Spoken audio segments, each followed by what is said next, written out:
On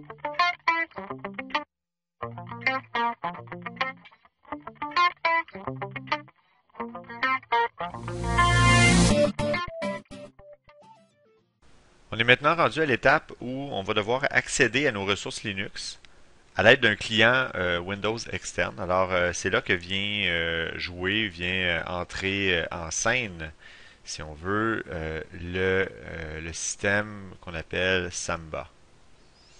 Alors, on va voir ça de cette façon-là. Alors, vous devez imaginer votre serveur qui est juste ici, alors qui est constitué principalement de deux couches. La couche de fond, la couche qui appartient principalement au système Linux en soi, c'est celle qu'on a vue jusqu'à date. Alors ici, qu'est-ce qu'on a? Ben, on retrouve principalement le système de fichiers. Alors, le système de fichiers de Linux, avec toutes ses caractéristiques. Donc, avec ses permissions, avec ses usagers, avec ses groupes, etc. On retrouve aussi du côté Linux, on retrouve aussi les usagers en soi. Donc, quand je parlais des usagers au niveau du système de fichiers, évidemment, si je parlais des usagers propriétaires et des groupes propriétaires, on retrouve aussi les groupes. Donc, un peu différents accès. Le problème est le suivant, c'est que le problème, en fait, c'est que principalement, la grande majorité de nos clients vont vouloir utiliser mon système avec une plateforme de type Windows. Or, le langage de ces deux ordinateurs-là n'est pas le même, n'étant pas le même. On pourrait les faire parler ensemble de façon native, mais il faudrait installer des pilotes supplémentaires dans Windows, ce qui rendrait la chose un petit peu plus complexe. Alors, c'est là qu'on va venir ajouter une couche supplémentaire, une couche logicielle. C'est un serveur qui est déjà installé dans le système, qui s'appelle un serveur Samba, qui lui va faire le pont entre principalement mon Windows, qui est juste ici, et mes fichiers qui se retrouvent dans mon système de fichiers Linux. Alors, il va agir un peu comme une espèce de traducteur. Alors, on va l'écrire ici, là. C'est un peu comme un traducteur entre, euh, si on veut, le Linux et le Windows.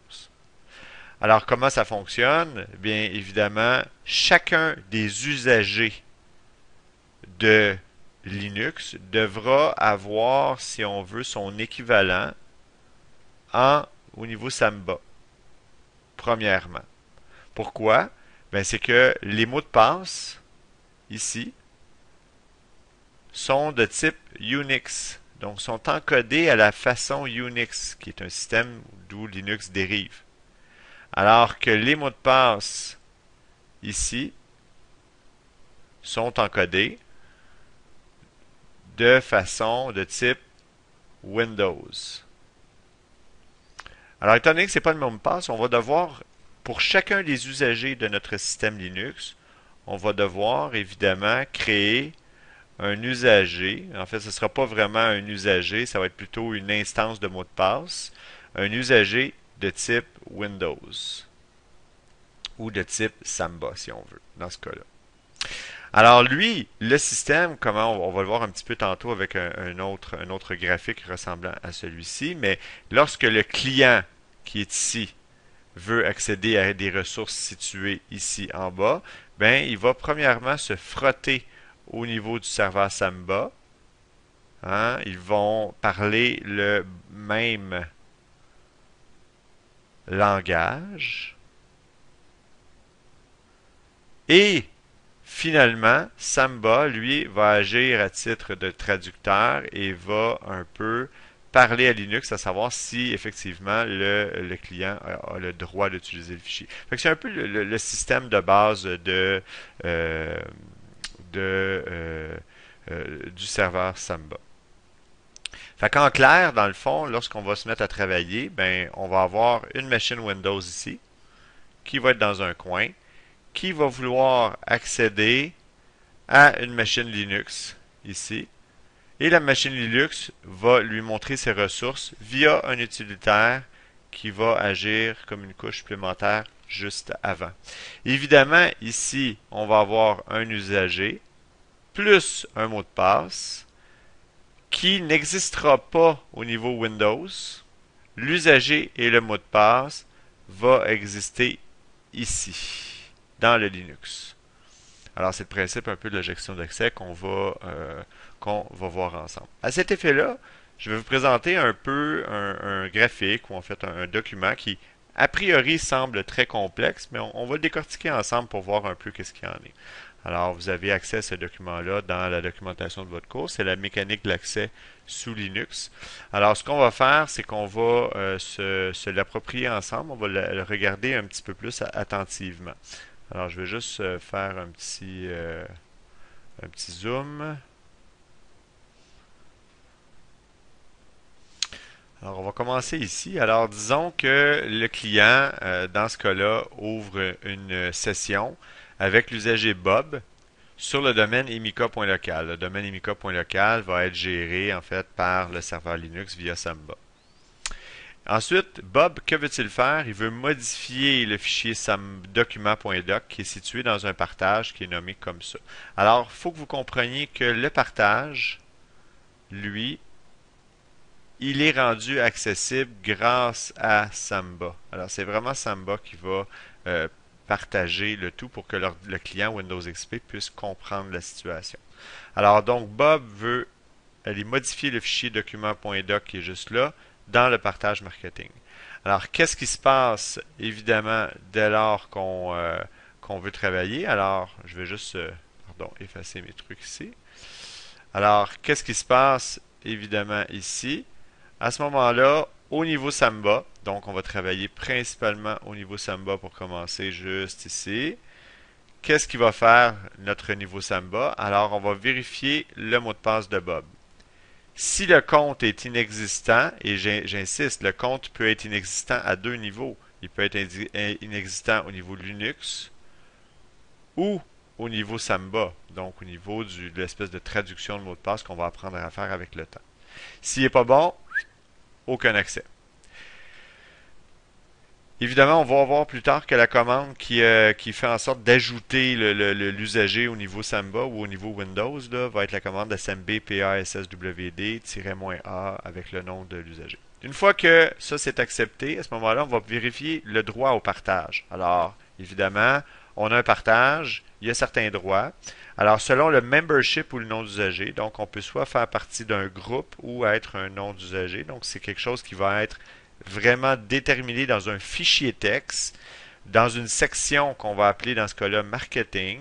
On va remarquer un petit peu le libellé. Là. Je peux peut-être même, disons, me rapprocher de cet élément-là. Juste avant, je vais effacer mon contenu. Alors, on va se rapprocher un petit peu de cet élément-là.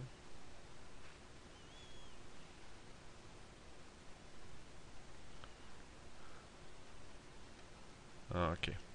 Alors, quand on regarde ici, vous voyez de la façon dont ça a été écrit, c'est de cette manière-là qu'on va écrire dans le fichier smb.conf pour déterminer un partage.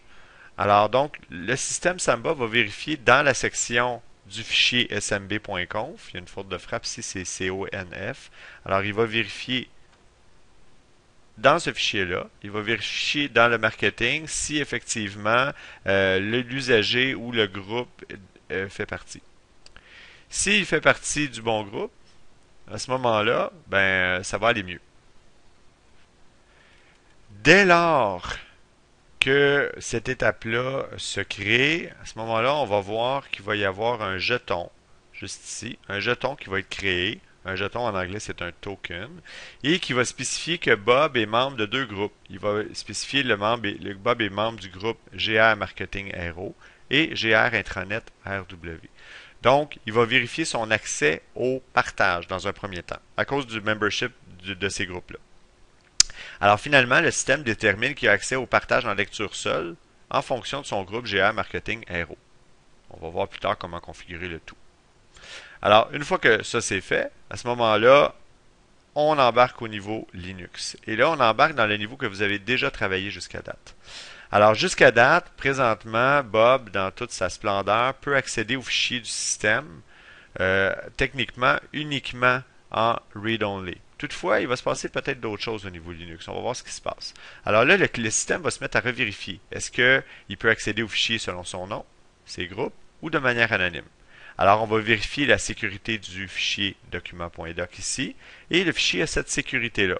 Alors, ça vaut peut-être la peine ici, dans ce cas-là, d'aller un peu analyser plus en profondeur la sécurité, la dite sécurité de ce fichier-là. Alors, on remarque ici que le fichier a RWX au niveau principalement de l'usager, a RWX principalement au niveau du groupe et R-X au niveau des others. Alors, le propriétaire usager, c'est Emika. Hein, on le voit ici. Et le groupe qui a RWX, qui a le droit d'écriture, ben, c'est le groupe marketing RW. Et comme Bob n'est pas membre de ce groupe-là, à ce moment-là, le seul groupe dont il peut hériter les droits, c'est le groupe Others. Alors, il va hériter vraiment de ces droits-là, ici, au bout. Donc, il obtient les droits du groupe Others RX, tout simplement. Alors, ça peut paraître complexe, là, a priori, là, mais vous allez voir qu'avec la pratique, ça va être beaucoup plus facile. Alors, on continue. Alors, Bob, ce qu'il y a maintenant, c'est qu'il y a le droit de lecture pour le fichier logiciel. Le fichier est donc ouvert. Bob tente de le modifier, de l'enregistrer. Évidemment, il y a vérification du droit d'écriture. Il n'y a pas le droit d'écriture principalement pour deux raisons. La première raison, à cause du partage.